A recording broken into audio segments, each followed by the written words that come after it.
This is GARIS, Masculist MGTOW flyers. That is 2 3-page essays on the themes of masculism and MGTOW, written by and read aloud by Prof. Dr. Hugo de Garis.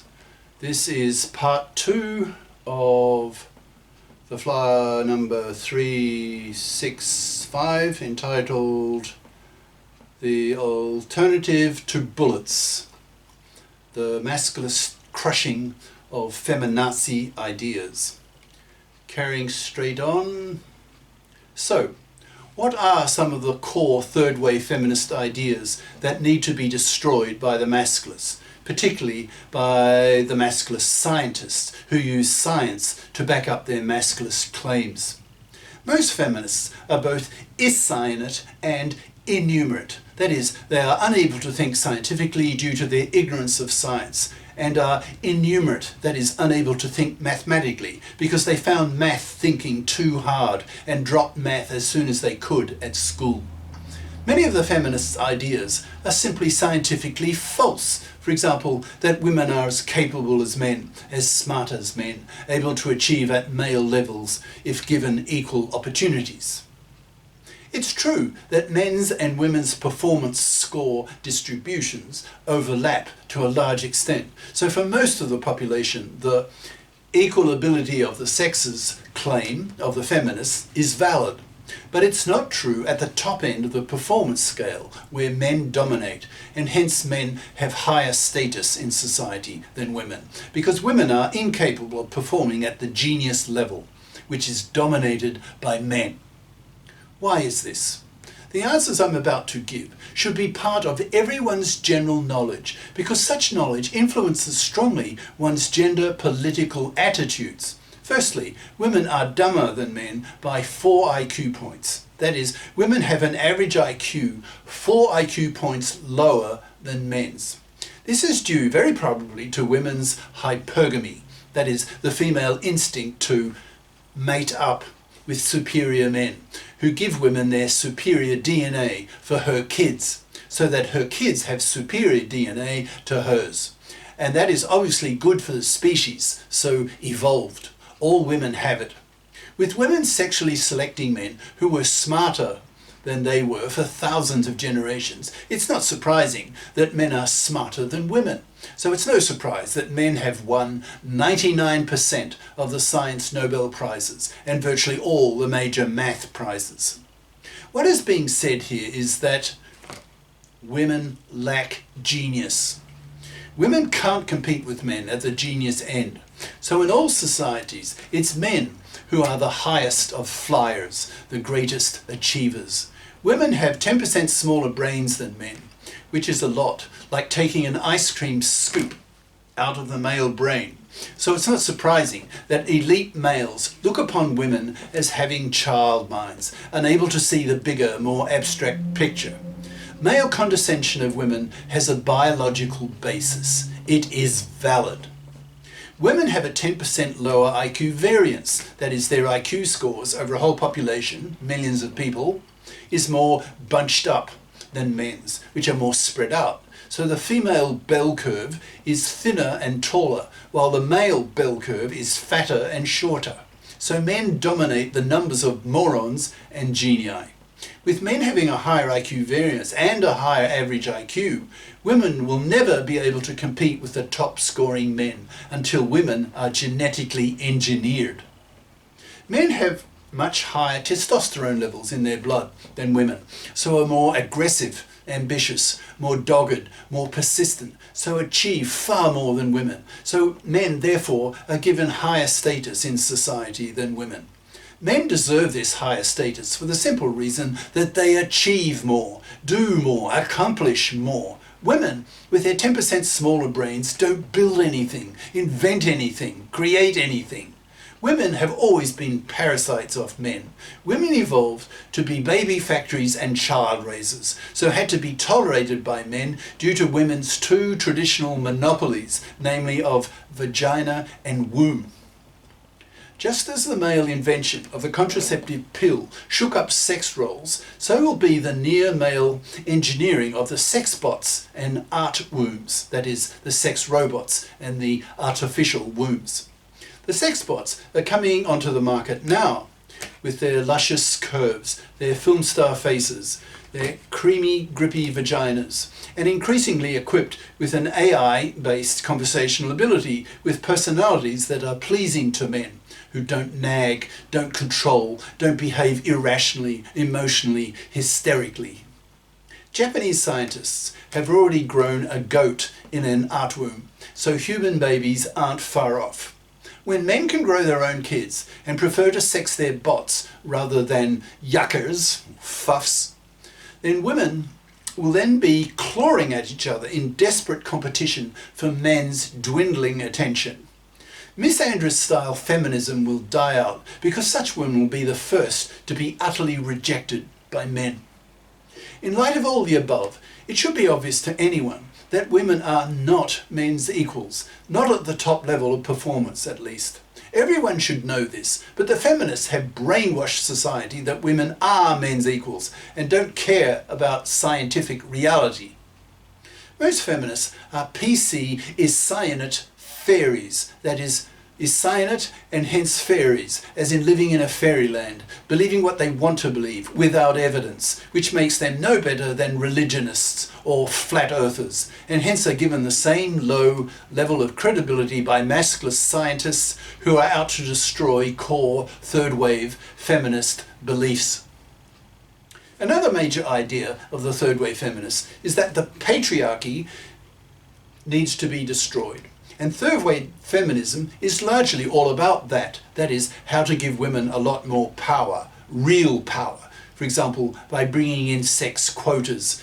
For example, half of the politicians and half of the company board members are to be women, as demanded by law. Many third wave feminists want this kind of thing. The Scandinavian countries are nearly there, even demanding that men have to sit on the toilet bowl, female style, to take a piss. In brackets, I kid you not. Masculists point out to these child-minded third-wave feminists that the patriarchy is due to two main causes. One is by women themselves, that is, to spell this out clearly so that women can see the sheer hypocrisy of the feminazis, is that women have been sexually selecting men for millions of years who had qualities that were in women's self-interest to reproduce. Men are the way they are due to women's preferences. Women have monopoly control of reproduction because at the end of the day, it's the woman who decides which man will ejaculate in her to get her pregnant. Women have sexually selected men who served women's self-interest. What qualities in men did women want? Women wanted men who were taller, bigger, stronger, fiercer and smarter than women. Why? Because taller, bigger, stronger, fiercer men were better able to protect their woman from other men, especially male warriors from enemy tribes. Women sexually selected men who were smarter than themselves because such men made better hunters and so were more sexploitable by women, bringing home more male-hunted meat. As a side effect of women's sexual selection of men who were smarter than women is that the top positions in society are occupied by men because men are simply intellectually superior to women, who have 10% larger brains, higher average IQs, etc. than women. So we are left with the paradox, the idiocy, that the third-wave feminists are railing against the patriarchy, that is, general male dominance of society, that women themselves largely caused. Let that sink in. The other major cause of the patriarchy is men's GMV, that's greater male variance. Variance is a statistical term used to measure the spread outness of scores over a population. For example, men have a 10% higher IQ variance, so that the morons and the genii are males. This is thought to be the consequence of the fact that women have two chromosomes in their cells and men only one.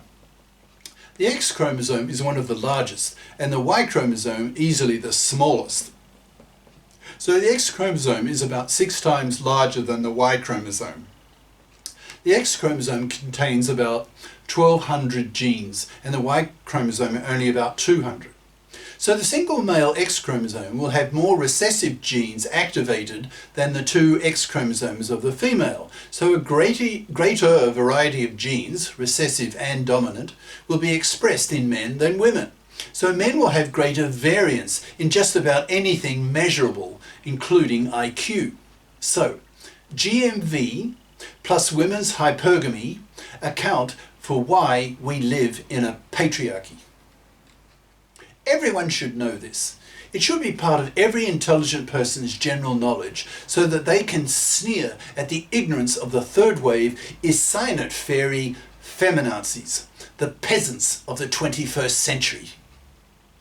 Once most of the intelligent citizens of a society of both sexes are informed of the above ideas coming from the masculist scientists, then what the hated fluffy feminists, the third wave feminazis, are doing to men, particularly in the divorce courts, their tooth and nail opposition to the legislation of the para, etc., will meet stiffer opposition from both sexes. In today's world, almost nobody believes in witches anymore, nor the desirability of Negro slavery. Such ideas, such norms, have simply died out.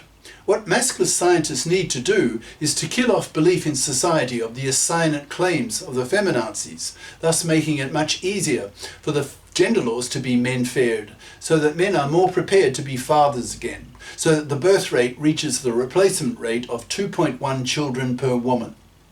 The use of masculist science to kill off the Isinot fairy PC beliefs of the third wave feminists is obviously a much more benign method of menfairing the gender laws than a sex war, where masculist soldiers, responsible males, go out into the streets and simply shoot the feminazi vermin who are indirectly wiping out whole populations. One way or another, feminazism has to be stopped. The gender laws have to be menfaired, or there will be a sex war. Men will not tolerate suffering a greater casualty rate under the hated fluffy feminist-dominated divorce court system than in a major war.